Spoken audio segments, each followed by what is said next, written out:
इस प्रकार से जब हाथी ने आवाज लगाई, थोड़ा शांति बनाओ जरा। पड़ोसी तो करेंगे नहीं। देखो बहुत ज्ञान की बात, बहुत ज्ञान का गोविंद उसके हो जाता है। इस गजेंद्र के इस हाथी का कोई नहीं हुआ, न पत्नी हुआ न बच्चा हुआ, और आया किसके लिए था, उन्हीं के लिए। लेकिन आज सब छोड़ गए, और जब गोविंद ने सुना कि मेरा भक्त कोई बुला रहा है, तो भगवान के लिए पशु भी भक्त बन जाते हैं। आए महाराज जी,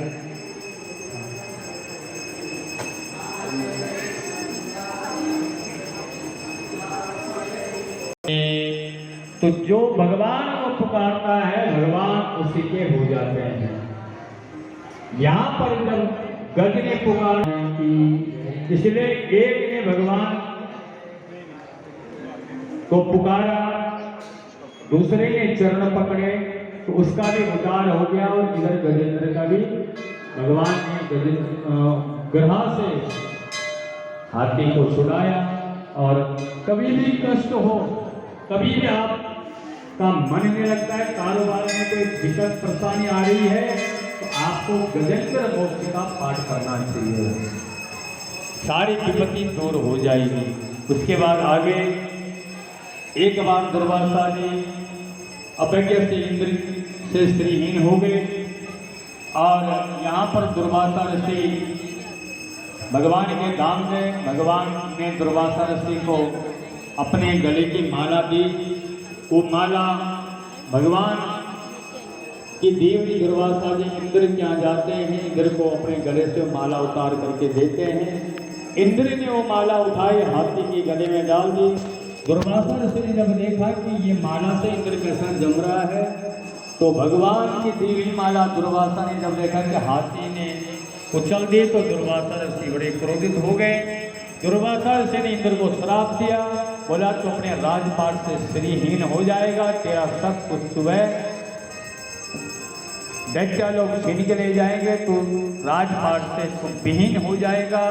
ये बातें जब शुक्राचार्य जी ने सुनी, तो शुक्राचार्य जी ने दैत्यों को कहा कि देखो इंद्र को श्राप मिल गया है, इंद्र का सब कुछ समुद्र में चला गया है, आप तुम ऐसा करो, यहाँ पर समुद्र मंथन जब होता है, बांस के नाग को रस्सी बनाया और मंत्रांचल पर्वत को मंथना प्रारंभ किया। तो यहाँ भगवान अनेक अनेक रूप में जन्म लेते, कच्छप बन के भगवान आते हैं, और भगवान यहाँ देवताओं की मदद करते हैं। जब भाग है वो पवित्र है, और इससे नाभि के नीचे का भाग को अनेक अनेक बाद में जो है यहाँ पर एक घड़ा निकलता है अमृत का।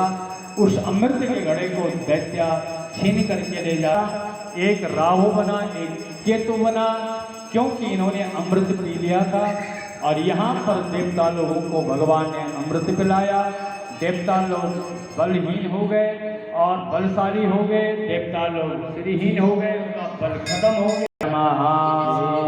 और भगवान की जैसे वामन भगवान का जन्म होता है, ऐसे भगवान बृहस्पति जी जो गुरु जी थे, तो गुरुदेव ने कहा जाओ सामने राजा बलि यज्ञ कर रहे हैं, उनके पास जाओ। बटुक भगवान छोटे छोटे खड़ों पहन करके हाथ पर छाता कमंडल लेकर के राजा बलि के यहाँ पहुँचते हैं। जैसे राजा बलि के यहाँ खुश होते हैं, राजा बलि ब्राह्मण भगवान वामन का स्वागत करते हैं और कहते हैं कि बोलो आपको क्या चाहिए। तो वामन भगवान ने कहा मुझे कुछ नहीं चाहिए, मुझे 3 पग भूमि चाहिए, मंदिर बनाना है। तो राजा बलि ने कहा मेरा सौभाग्य है कि मेरा यज्ञ चल रहा है और संतों की जहाँ के राजा बलि तुम्हें पता ये कौन है? बोला कौन है? बोला छलिया विष्णु है। राजा बलि ने कहा गुरुदेव मैं कभी नहीं सुनूंगा, जो दान देता है कभी दानी को रोकना मत, ध्यान रखना, बड़ा पाप लगता है। अगर कोई दान दे रहा है जितना दे रहा है उसको रोकना मत। अधिकतर हमने देखा है कि अगर किसी का मन दान करने तरह तो पीछे से मरोड़ा मर जाता है, इतना मत दे। भगवान ने पुस्तक की नौक उठाए, बामन भगवान ये भी नाप लो, बोलो बामन भगवान की। आइए हमारे प्रधान जी करवा देंगे और संतों का सम्मान। जहाँ पर संत समाज का आगमन होता है, संतों में कैसे भी आ जाए किसी भी भाव में, तो भगवान का ही स्वरूप होता है। और मुख्य अतिथि शंकर भगवान की, हरे हरे महादेव।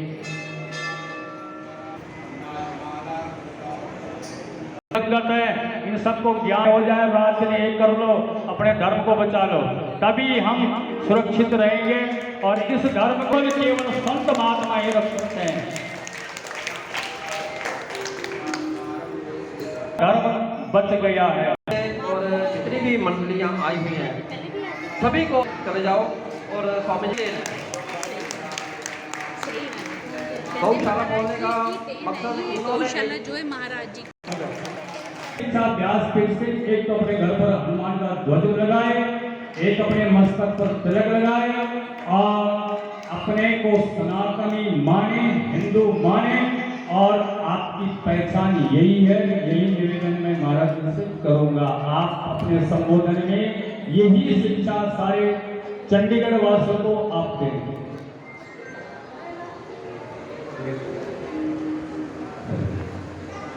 श्री कृष्ण बलदेव की जय, सच्ची दरबार की जय। सर्वप्रथम तो मैं श्री ठाकुर द्वारा मंदिर इस दिव्य प्रांगण में ये जो साप्ताहिक श्रीमद् भागवत ज्ञान यज्ञ का आयोजन किया जा रहा है और आप सभी श्रद्धालु इसमें बैठे हैं, उपस्थित हैं, अपनी अपनी भावनाओं को, प्रेम को प्रभु के श्री चरणों में अर्पित कर रहे हैं। मैं मंदिर कमेटी का, सभी सदस्यों का, सभी प्रबंधक और सभी वो महानुभाव जिनका अप्रत्यक्ष रूप में भी योगदान इस श्रीमद् भागवत कथा को यहाँ पर करवाने में रहा, सभी का धन्यवाद करता हूँ। और व्यासपीठ पर विराजमान आचार्य जी जो अपनी मधुर वाणी से आप सभी को लाभान्वित कर रहे हैं। गुरु भक्तों, यूं तो कोई यहाँ पर कोई ऐसा प्रयोजन नहीं था आने का, लेकिन ईश्वर की कोई रजा और यहाँ पर आने का ही सौभाग्य मुझे मिला है। मैं थोड़ा सा परिचय अपने बारे में दे दूं। दिव्य ज्योति जागृति संस्थान आप सभी ने नाम अवश्य सुना होगा, जिसके संस्थापक एवं संचालक सर्व श्री आशुतोष महाराज जी ने। और आपके इस मरीमांजरा क्षेत्र में चंडीगढ़ ट्राई सिटी जो भी वो चाहे मोहाली है, पंचकुला है, यहाँ पर बहुत बड़े बड़े समागम दिव्य ज्योति जागृति संस्थान के द्वारा आयोजित किए गए हैं। 2019 में लास्ट जो श्रीमद् भागवत कथा का आयोजन किया गया था सेक्टर 5 प्रेम ग्राउंड पंचकुला में, आप में से काफी श्रद्धालु वहाँ पर गए होंगे, लाभ लिया होगा, श्रवण किया होगा। प्रधान जी भी वहाँ पर पहुंचे थे अपनी कमेटी मेंबर्स के साथ। और मेरे गुरुदेव सर्व श्री आशुतोष महाराज जी जो कि सनातन परंपरा को इस धरती के ऊपर इस प्रयासरत हैं। हम सब धर्म से जुड़े, धर्म हमारी रक्षा करता है, हम धर्म की रक्षा करें, हम तिलक लगाएं, हम जो भी हमारे धार्मिक अनुष्ठान है, रिवाज हैं, जो कर्तव्य हैं, फर्ज हैं, उन सबको निभाएं। और ये वैसे तो इस बात का कोई आह्वान करने का कोई औचित्य नहीं रह जाता है, क्योंकि इंसान का जो जन्म है, जो जीवन है, वो तो है इस धर्म को जानने के लिए है, उस परमात्मा को जानने के लिए। बाकी सब संसार के ये जो तामझाम है, ये सब जो रंगमंच है संसार के, जो मेला सजा है, ये तो इंसान अपनी जरूरतों के अनुसार सब कुछ सजाता है। हम सब के जीवन का जो प्राइम जो टारगेट है, परम लक्ष्य जो है, वो ईश्वर की आराधना है, ईश्वर की प्राप्ति है। और ईश्वर की प्राप्ति का जो मार्ग है वो संत के माध्यम से ही होकर जाता है। आप श्रीमद् भागवत कथा श्रवण कर रहे हैं और उसका एक छोटा सा प्रारूप है श्रीमद् गीता। गीता के माध्यम से भगवान श्री कृष्ण और अर्जुन का जो संवाद है, जो वार्तालाप है, वो हम सबके समक्ष है, जिसको हम पढ़ते हैं, सुनते हैं। अनेकों बार आचार्यों के माध्यम से, पंडित जनों के माध्यम से हमने तो उस परमात्मा की बंदगी में, उसकी भक्ति में अपने जीवन को लगा दीजिए। क्योंकि अध्यात्म जो है, जो धर्म है, बड़ा सूक्ष्म तत्व है और एक बात चली आ रही है। जब हम नहीं थे वो तब भी थी और आज भी है और आगे भी रहेगी। इसलिए ईश्वर को जानने का जो मार्ग है वो सनातन मार्ग है, सनातन ज्ञान है। और इसी की चर्चा श्रीमद् भागवत कथा के दौरान हम जगह जगह पर श्रवण करते हैं। इसलिए आप सभी से, आप सभी घट के अंदर उस परमात्मा का दर्शन करें। आप सभी अनुष्ठान, जो भी हम धार्मिक अनुष्ठान करते हैं, वंदना करते हैं, वहां पर भी ज्योत प्रज्वलित करते हैं। घर के कोने में अगर भगवान की छोटी सी मूर्ति भी हमने रखी है, तभी भगवान के सामने हम ज्योत प्रज्वलित करते हैं। आखिर ये सब कुछ है क्यों? जो भारतीय संस्कृति है, जो अध्यात्म है, जो हमारे शास्त्र, वेद, पुराण, उपनिषद हैं, वो बड़े मार्मिक हैं, बड़े सूक्ष्म हैं। इसलिए ये ज्योत जलाना और आंखें बंद कर भगवान को प्रणाम करना और यहाँ से पंडित जी से चरणामृत लेकर जाना, यहाँ पर ये भगवान के घर की पहचान है। जब आप अपने घर के अंदर भगवान के घर में चले जाएंगे, वास्तव में आप इन चीजों को प्राप्त कर देंगे।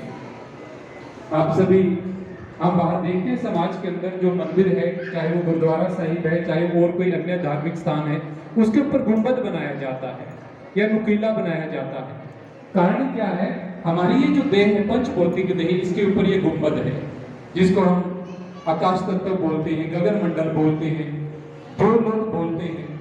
ये बाहरी जो है वो इसी का बाहरी संकेत है। और परमात्मा हमें संकेत करता है कि इस गुंबद के नीचे, यानी कि इस खोपड़ी के अंदर वो परमात्मा निराकार रूप के अंदर, प्रकाश स्वरूप के अंदर वास करता है। इसलिए हम तिलक लगाते हैं, अक्षत लगाते हैं, त्रिपुंड लगाते हैं, यहाँ पर इसको सजाते हैं। और अन्य धर्म संप्रदाय के अंदर भी यहाँ पर विशेष इसको महत्व दिया जाता है। इसलिए गुरु भक्तों, हम कोई भी साधारण नहीं है, हम परमात्मा की संतानें हैं, ईश्वर की संतानें हैं। लेकिन जब तक ईश्वर को नहीं जानेंगे, तब तक हम ऐसे ही एक गरीब, एक निर्धन व्यक्ति की तरह अपना जीवन व्यतीत करते रहेंगे। इसलिए धर्म को जाने, अपने घट के भीतर ईश्वर का साक्षात करें, उसका प्रत्यक्ष दर्शन करें, जैसे भगवान श्री कृष्ण ने अर्जुन को करवाया और अर्जुन ने कहा कि मैं दिव्य सूर्यों का प्रकाश देख रहा हूँ। हमने बहुत सारे भक्तों को करवाया। ऐसी हर जन्म के अंदर जब भी वो शक्ति धरती पर अवतरित होती है, वो अपने भक्तों को उस ब्रह्म ज्ञान से, तत्व ज्ञान से विभाषित करती है, घट के अंदर परमात्मा का दर्शन करवाती है। सो यही इस श्रीमद् भागवत कथा जो आप सुन रहे हैं, और आचार्य जी कथा व्यासपीठ पर विराजमान हो आपको सुना रहे हैं, कथा वांच रहे हैं, इसका तभी लाभ है जब घट के अंदर आप सभी ईश्वर का दर्शन करेंगे। और श्री आशुतोष महाराज जी जो मेरे गुरुदेव हैं, वो घट के अंदर परमात्मा का दर्शन करवाते, इस प्रकाश का दर्शन, उस ज्योति का दर्शन जो निराकार है, जो सनातन, उसका दर्शन करवाते हैं। सो आप भी इस कथा को बड़े अच्छे से श्रवण करें और इस सनातन धर्म के मार्ग पर चले, अपने जीवन को बचाएं, आने वाली पीढ़ियों को बचाएं। और आइए ज्यादा समय ना लेते हुए मैं पुनः धन्यवाद करता हूँ सारी मंदिर कमेटी का, सभी आयोजकों का, जो आप सभी को बड़े सुंदर भजनों से। कृष्ण बलदेव की धन्यवाद।